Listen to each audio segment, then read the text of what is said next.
Сәлем қыздар, көптен күткен классикалық баклавамыздың жасалу жолына да келдік. Ендеше сіздерге барлығын көрсеткен болатын алдыңғы видеоларда қамырын қалай дайындаймыз, майын қалай дайындаймыз, иә. Ендігі кезек осы баклаваның өзін қалай дайындаймыз қазір. Өзіміз осындай керек ыдысымызды алып аламыз, соның мөлшерінде қамырларымызды да кесіп алатын боламыз. Кезек-кезек видеода көрсетілгендегідей әрқайсысының үстіне сары майымызды осылай щеткамен бастырмай себелеп тұрып себетін боламыз. Мінекей мен көрсетіп тұрмын видеода сіздерге, үстінен басып атқан жоқ, мен тек шашыратып қана сеуіп жатырмын. Жайылған 8 бөлікті қамырымыздың, яғни 4 бөлігін астына жіберетін боламыз. Дәл осылай майын жағып, одан кейін ортасына өздеріңіз қалаған фисташка немесе осындай греческий орехтарыңызды ортасына себетін боламыз. Қалған қамырларымызды үстіне майды сеуіп, осылаймен орналастырып шығатын боламыз. Майды осылай себелеп тұрып жағатын боламыз.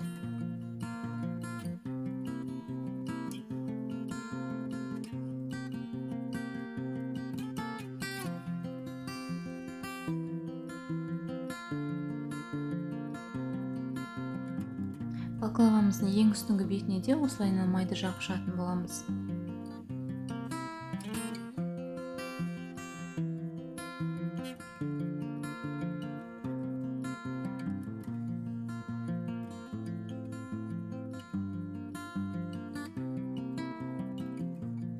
Қамырымыздың барлығын осылайынан орналастырып болғаннан кейін шеттерін тегістеп шығатын боламыз. Мен сияқты пышақпен немесе қасық вилкамен іштеріне кіргізіп шықсаңыздар болады.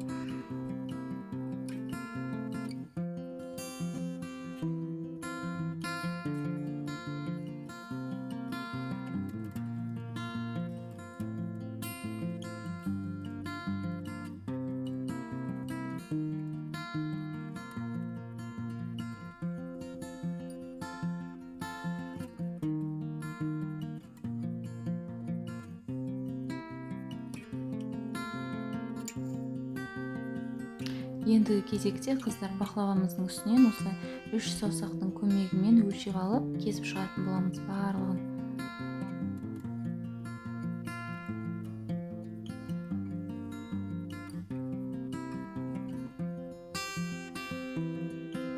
Баклаваларымызды 170 градуста 35 минутқа қойып пісіріп алатын боламыз. Дайын болған баклавамыздың үстіне алдыңғы видеода көрсетілгендей сиропымызды құйып шығатын боламыз. Сиропты қалай дайындалу керектігін мен сіздерге алдыңғы видеода көрсетіп қойдым. Баклавамыз ыстық пештен шыға салысымен үстіне ысып тұрған сиропымызды құятын боламыз. Сиропымыз біздің 3 сағаттай сіңуі керек.